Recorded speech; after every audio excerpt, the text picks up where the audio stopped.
Work hard, don't need rest. No breaks when you're chasing success. You snooze, you lose, no redos. Only get one shot, there's no sequel. Have fun, love what you do. Live right, be your own individual. Stay sharp, play smart, this is your life. I don't know much, but I know you don't live twice. Don't waste it, yeah, don't waste it. Hey guys, this is Chrissy Morales here with Unsung Heroes Season 3. Could you guys believe it? So many beautiful people out here, but today I have the honor of introducing Lavon Howard, CEO of Path to Greatness. Hi, Lavon. Hi, how you doing? I'm doing good. Such an honor to have you here. I'm glad you were able to make it. Yes, honored to be here. Honored to be here. You said you had such a busy schedule. I'm just so happy that you were able to squeeze us in. Yes. Yes. So tell us all about Path to Greatness. Well, Path to Greatness was started 6 years ago by accident. And it was, accident? Yes, by accident. How did that happen? Well, at the time, I was actually working at a school in North Philadelphia where I was working Playworks. I was like a coach where I did social recess with the kids, and I did class games with the kids. And I noticed the middle school kids were not being empowered by teachers and staff there, and they would talk like video all the time. So, and I think they were tuned out. So I came with an idea to do Path to Greatness as a session where I bring in adults who I knew at the time to come talk to them, just empower them to tell their story, to tell them that they're great, they're okay, that despite what your situation is, that you can make it. So what I did, I didn't know how I was going to, I called Path to Greatness because I don't know, I felt the word sounded right. It was like, and I felt like I believe all the kids were great, despite what they've been through. A lot of them were not told that they're great. So what I did, I recruited via Facebook, Yahoo Messenger, and email people that I knew or I worked with at the time to come. Hey, can you come talk to my middle school kids about your story, and just tell them you can make it and things like that. So, and then the first session I had was January 11th, 2013. It was a rainy, cold Friday, and I did it after lunch. So it was kind of like a and on Friday. So I know the Fridays, the teachers were ready to think about going to leave for the weekend, and I was like, maybe through this workshop to help them gain value and perspective. So, and the one thing I told about the speakers was, look, let's be transparent. Let's be honest with the kids. Right. Don't be faking it because the kids are going to be tuned out. And I noticed that when I did the workshops, basically, there was no script, there was no plan, no lesson plan, just like conversation with the kids. And then the speakers would rotate to the different rooms, So they would go, so basically you had workshops in each room set up during lunchtime. No, after lunch. After lunch. And they went in and they spoke, so it was... about 30 minutes. Okay, well that's nice. So it was about 90 minutes, and then I noticed the middle school kids start taking into the guests, and they were opening there, helping out with the guests, leading icebreakers with the adults, games I worked with them. And some of the kids, they were tuned out. They didn't get what I was doing, but the guests came, they wanted to show out and show off, So now, who were these special guests that you brought in that were able to captivate their attention? Well, I brought in 14 people that day. Wow. They came all. They were all adults? Mostly adults. Had 2 people at that time. 2 of them were high school students at the time. Okay. 2 of them I mentored. One of them now is a pastor right now. Wow. He's 22 years old. Well, so that's nice. they went to school, graduated from Kutztown University. Now he's a pastor at 22 years old. Wow. And then the other person just graduated from East Stroudsburg University. She has a home hair care line. So, and the rest of them were adults that I knew personally. And basically what we did was we just had them talk to the kids, like conversation about, hey, what's your story? What you want to be when you get up, when you get older? Now, was this one-on-one conversation? No, it was a group setting. Okay. Yeah, so basically we had everybody sit in a circle. Because a lot of times in the classrooms, a lot of kids were sitting in rows, and the kids got sick of time of it. So I wanted to give it a different environment where the kids felt accepted and felt comfortable. And I split the classes too. So at that time, there was only 1 8th grade, 1 7th grade, and 1 6th grade class. Wow. So I mixed them up together. Wait, one class? Yeah, per grade. One classroom? Per grade. You're kidding? I'm not kidding. Wait a minute. How big was this school? It was like, the K to 5th grade was much bigger. It was much bigger. It was much bigger at the time. Okay. And then that time, it was small. I could do the workshop. So basically, I intermingled with the kids. So basically, I didn't want kids to know each other, be in their homeroom because they were most likely cut up. So, or try to make a scene or not really pay attention. So as going for the workshops, the kids were engaged. Mine is a Friday afternoon. None of the kids got in the hallway. None of the kids were cursing. They were engaged. So that alone is so powerful to try and even captivate kids' attention for that long. On a Friday. On a Friday, because everybody's trying to go home, you know right. it. And everybody wants to just go do their thing. But 8th graders, you said? It was 8th, 7th, 6th graders. I remember when I was in 8th grade and I was not trying to pay attention to nobody. I was just on a Friday night, I wanted to go hang out with my friends or get home or, do an after school activity. Right. But to sit there and actually pay attention to these people must have mean that what they were saying to them was powerful. Right. And then you notice that, you know how the school bell is at 3:09? Half the kids didn't leave. Wow. Yeah, you had those half that left, they left home. Yeah. But the school had kicked the kids out. Ah. The kid was getting so motivated by the speakers. That's and then the last kid left at 3:30.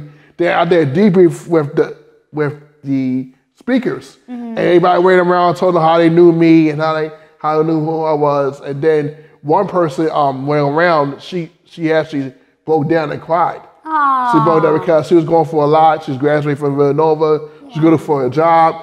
But one of the speakers had a connection with her. Had a connect. And then the next week she got a job. That's amazing. So you never know who you meet that day. Yeah. So I felt good at the first workshop. I didn't know the full impact of the workshop until I came that Monday. That Monday morning, I was like, Coach Lavon, when are they coming back? I was like, oh that's man. Amazing. That's beautiful, though. That's so great. I was happy because the kids got value from it, and the kids and the school's culture changed. A lot of the kids' behavior changed. A lot of grades were improved because they saw value that this band was bringing people in to talk to them. You know what I mean? Right. To get them engaged and do something different that they weren't being judged, they weren't being criticized. Exactly. So it ended up happening. I did workshops one Friday a month. I brought different people in. I brought people who are authors, who are speakers, who are lawyers, who are entrepreneurs, different people walks of life who had a different story that a kid can relate to. And then at the end, in June, we did like a little celebration. We had the kids dressed down a little bit and see how much they improved, how much they gained from the experience. And then what turned around was the 8th graders. Now the 8th graders turned around. A lot of them got involved in community service because they saw the story of speakers. So, and then the students, the 8th grade, it got so big that the principal asked me to speak at their graduation. Aw, that is amazing. That's such a beautiful thing. So I don't know about like 10 people in 8th grade class who weren't involved at that time. So that all the parents like, oh my God, it was so cheering. It was like, so I kind of knew where I was going, and then like a lot of the kids connected, became mentors. One of the 8th graders I worked with is a mentee now. So she actually now is about to be a junior at UCF Orlando. Look at her. Yeah. And all this because you did something great and you thought of just thinking outside of the box. Outside the box. And that is beautiful. Yeah, that is so beautiful. The box because I think we are born to be outside the box, but a lot of times we're not told that. A lot of times we try to fit in and conform, but in the day God tells you to transform. So ooh, I heard that. I heard that one. So I had to snap on that one. So that's my foundation for Romans 12:2 is you're not conformed to the pattern of this world, but we're transformed by renewing your mind. And a lot of our kids are conformed.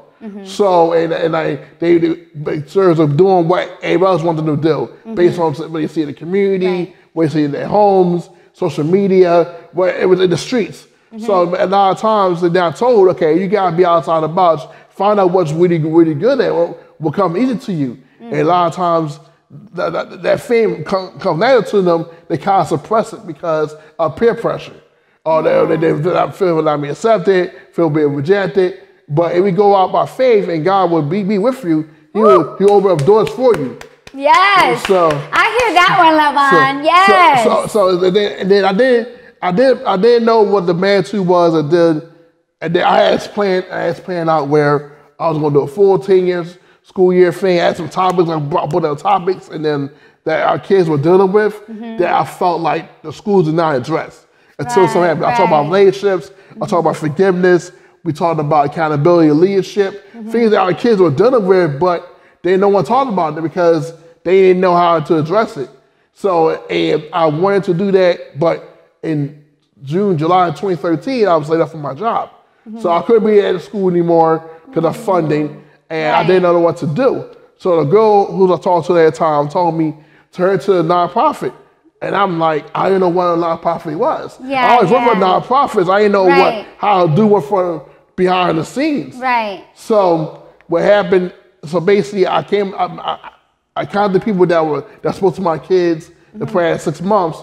Hey, I told them, look, I had this meeting at my church, and I'm trying to see a turn to a business, not knowing what I was doing. So this was a meeting that you had with your church members. No, it wasn't it was at my church. Oh, it was just at your church. Yeah, it wasn't my church members. They didn't know about it. Oh, wow. So I went at my church, and then I said, look, and people come on me, and people didn't show up. I know it wasn't meant to be turned into business. So 2 people showed up at my church, pastor's office of my church, because I had the keys at the time.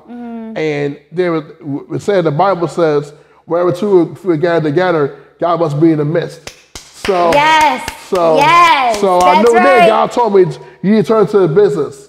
So not knowing what I'm doing, but I was like, okay, show me how to turn to the business. And then fast forward, then a week later, I got a new job at the time. I got a job at July College, where I had my meetings there on Saturdays when the kids were home. I got meetings there, I did a classroom area. I got meetings with people that were interested in see where it was going. So then I thought about giving it up in fall 2013, and because the school I did a work program at, had a new program there, and it felt a bit of conflict. So I was like, oh goodness. And then one night God told me, listen, you need to email every school that you worked with, every school that had middle school in it, and tell them what you did, and pretty much give them a PowerPoint about what you did at the school I worked at. So I did it for like 2 nights. I did it while the boys were asleep. I was already at the time for 7th grade boys. And then the next morning, after the boys left from school, I got an email from charter school. They was like, wow, this is very interesting. Can you come and do a presentation? I was like, okay.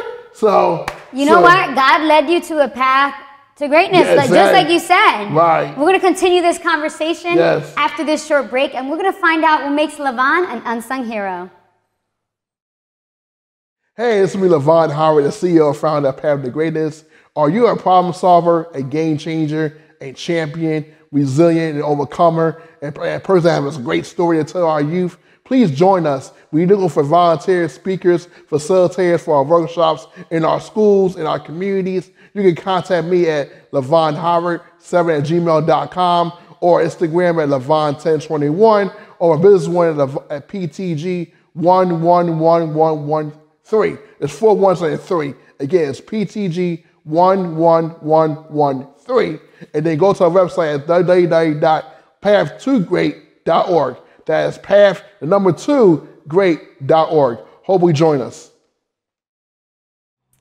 Hey guys, this is Chrissy Morales here, and I am having such a wonderful time talking to you, Lavon. Yes. You just are doing such amazing things with the youth. We all want to know, what do you think makes an unsung hero?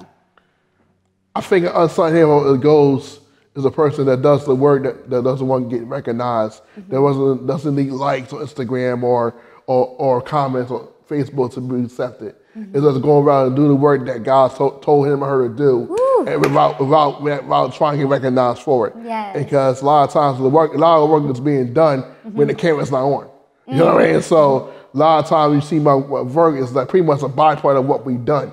You know what I mean? As a result of the work, so you don't see it my staff doing a lot because a lot of times our kids are dealing with a lot of stuff, and sometimes some of the stuff may seem much too personal. So and so making an unsung hero, people doesn't receive gratification and things like that. It's about doing their job and just and doing it well. Yes. Woo! Well, we think that you're an unsung hero. Can we give him a round of applause?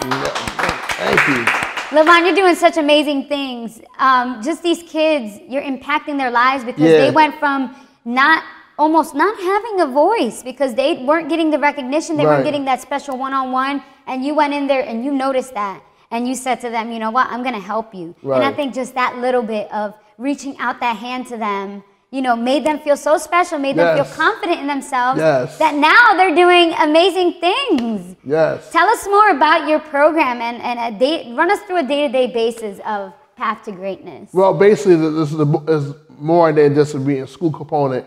We in like pretty much 8 schools right now. So pretty much. You're in 8 schools? Yeah, right now. So pretty much we do works with school like twice a month. And basically what we do, we do a curriculum.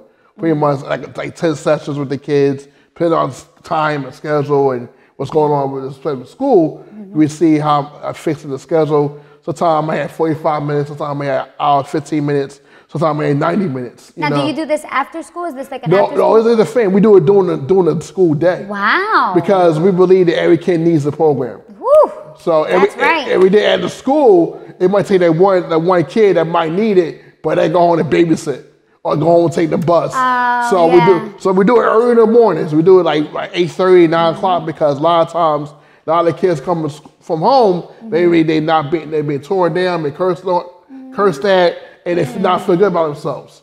So we try to do it during the morning because so they need uplifted, they need encouraged. They feel empowered. Feel empowered to do better. They can conquer the day, right? Yes. Yeah, that's amazing. So again, I try to do it at the lunch. It didn't work. A lot of times, a lot of kids at the lunch, for disagreement, maybe a fight. It takes 30 minutes of your time to find out what happened with that, resolve them, get calm down. Then when you get really good at it, they gotta leave. Now, are there any times that you have like conflict where kids aren't paying attention, and how do you overcome them obstacles? Well, most of the time, the teachers support the teacher in the room with the students. Oh, okay, that's nice. That's a big thing because the teachers are in there with students, they are engaged with the staff and the students, and the kids are a little too wild, a little too excited. Right. But it's not like anything negative. Sometimes a lot of kids are very, very excited because they want to answer the questions, they want to share their input. You know, sometimes they're not paying attention because their friends right there. But we just want to come in there and do something outside the box on issues that they face every single day that the school does not address. So we talk about relationships, we talk about friendship, we ask them, who are they? Because a lot of times, a lot of kids don't know who are they? What makes them great? What makes them get them joy? What things they dealing with? We talk about forgiveness. We talk about hurt. Because a lot of kids are dealing with hurt, but they now got a platform to share what they've been hurt by. And we talk about the two times forgive, we talk about let it go. We talk about mental health one-on-one.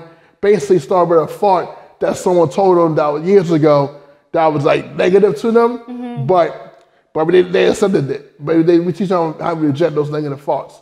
We do self-love, accountability, turn mountains to molehills. We do mission statements and mission fields of accountability.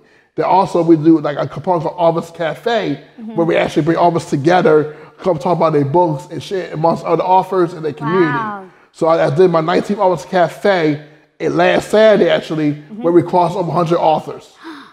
That's amazing. So you had 100 authors there? No, so I crossed 100 authors overall. Oh, overall, okay, wow. So now I have 103 authors that have participated on this cafe. That's amazing, that's beautiful. What you're doing is just phenomenal, and I really think that this path to greatness needs to be in every single school. I'll agree. Nationwide, worldwide, we're shooting big. I need funding. If I get the funding, I'll be good. That's right, that's right. If I get the funding, I can hire my team. I can go on a search to find my right people for it. Yes, so we're excited. We'll be right back after this short break.